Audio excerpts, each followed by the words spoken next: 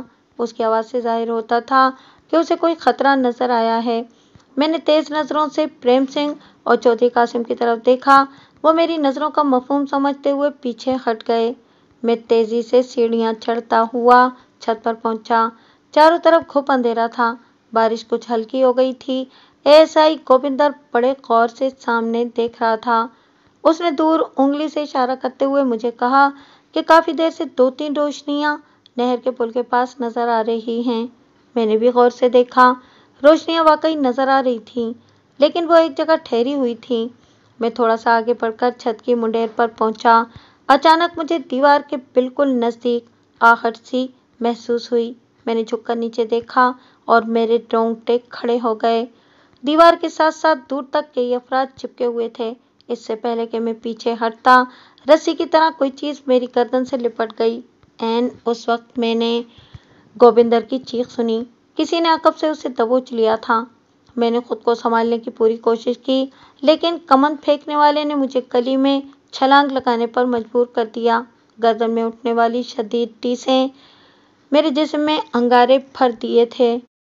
میرے منہ سے کالیوں کی بوچھاڑ نکلی اور میں نے سامنے آنے والے شخص کو لاتوں اور گھوسوں پر رکھ لیا۔ 2 افراد کلاڑیاں لہراتے ہوئے میری طرف لپکے۔ خوش قسمتی سے میرا پستول ہولسٹر سے نکلا نہیں تھا۔ میں نے پستول نکالا، ایک حملہ آور کا وار نیچے جھک کر بچایا اور دیوار کے ساتھ پشت لگا کر 3 فائر کیے۔ گولیاں حملہ آوروں کی ٹانگوں پر لگیں اور وہ زمین پر گر گئے۔ اتنے میں مکان کے اندر سے چودھری قاسم اور دوسرے مسلح افراد باہر نکل آئے۔ چھت کے اوپر سے بھی سپاہیوں نے گلی میں چھلانگیں لگا دیں، برچھیاں لہرائیں، لاٹھیوں کے ٹکرانے کی آوازیں آئیں، 3-4 کرہیں سنائی دیں، ایک آدھ فائر بھی ہوا۔ اتنے میں گاؤں کی شمالی جانب پہرہ دینے والے افراد بھی لاٹھیاں لہراتے ہوئے موقع پر پہنچ گئے، لیکن ان کے پہنچتے پہنچتے کھیل ختم ہو چکا تھا۔ خانہ بدوش اچانک اور شدید مزاحمت سے گھبرا کر بھاگ نکلے تھے۔ میری گولیاں کھا کر گرنے والے 3 افراد کیچڑ میں پڑے لوٹ رہے تھے۔ تھوڑی دور 4 اور افراد زمین پر گرے پڑے تھے۔ کوئی 10 خانہ بدوشوں کو گاؤں والوں نے پکڑ لیا تھا۔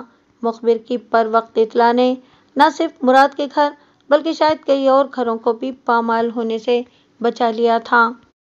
جوابی حملہ اتنا زوردار تھا کہ خانہ بدوش ایک لمحے کے لیے بھی جم کر نہ لڑ سکے۔ ان کے 6 افراد زخمی ہوئے تھے، لیکن خوش قسمتی سے کوئی جان ضائع نہیں ہوئی تھی۔ گرفتار ہونے والوں میں 2 عورتیں بھی شامل تھیں۔ ایک عورت تو وہی تھی جس نے کمند ڈال کر مجھے چھت سے گلی میں گرایا تھا۔ میں نے بھی آخر تک اس کا گریبان نہیں چھوڑا تھا۔ جب خانہ بدوش بھاگنے لگے تو اس نے پوری قوت سے میرے ہاتھ پر کاٹ کھایا، لیکن میں ٹس سے مس نہ ہوا۔ بعد ازاں مجھے معلوم ہوا کہ وہ قتل ہونے والی رتی کی چھوٹی بہن ہے۔ وہ بھی بہن کی طرح خوبصورت رہی ہوگی، لیکن میں نے بے خبری میں اسے جو زوردار گھوسے مارے تھے، انہوں نے اس کا منہ پھلا کر کپا کر دیا تھا۔ بعد میں مجھے اس پر ترس بھی آیا۔ دونوں عورتوں کو اگلے دن رہا کر دیا گیا۔ خانہ بدوشوں کے سردار سے بات چیت کے بعد میں نے باقی افراد کو بھی چھوڑ دیا۔ صرف 3 یا 4 افراد پر مقدمہ چلا اور انہیں سزا ہوئی۔ اس لڑائی میں گاؤں کے جو 2 افراد زخمی ہوئے، ان میں سے ایک ریاست بھی تھا۔ اس کی ران میں برچھی کا گہرا زخم آیا تھا۔ برسات کے دن تھے۔ چند روز میں اس کا زخم بہت خراب ہو گیا اور اسے امرتسر اسپتال لے جانا پڑا۔ دن گزرتے رہے۔ مراد کو اشتہاری مجرم قرار دے دیا گیا تھا۔ میں رات دن اسے گرفتار کرنے کی کوششوں میں تھا، لیکن کامیابی کی کوئی صورت نظر نہیں آتی تھی۔ ایک دن اسی کیس کے سلسلے میں امرتسر گیا تو ریاست کی عیادت کے لیے اسپتال بھی پہنچا۔ وہ بہت کمزور ہو گیا تھا اور زخم میں پیپ بھر گئی تھی۔ مجھے دیکھ کر وہ رونے لگا۔ بیماری نے اس کی رہی سہی ہمت بھی توڑ دی تھی۔ اس نے بتایا کہ گھر کی حالت بہت پتلی ہے۔